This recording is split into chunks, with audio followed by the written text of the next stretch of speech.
Sementara itu, menjelang Porprov 2023 yang akan berlangsung di Lahat, KONI Palembang akan segera melakukan konsolidasi dengan sejumlah klub-klub tenis meja di Palembang guna menjaring atlet yang akan diterjunkan pada ajang Porprov mendatang.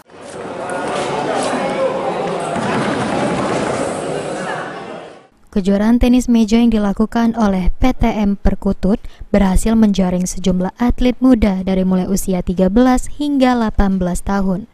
Dengan kejuaraan ini, membuat KONI Palembang dapat menjaring sejumlah atlet guna diterjunkan pada ajang Porprov 2023 di Lahat.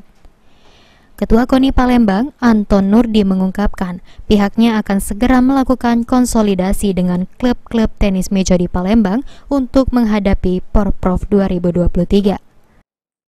Yang jelas kami akan nanti konsolidasi dengan klub-klub yang ada di Kota Palembang, tentunya akan memilih atlet-atlet yang berpotensi untuk menjadi juara nanti atau membawa medali emas terbanyak di Porprov di Lahat nanti.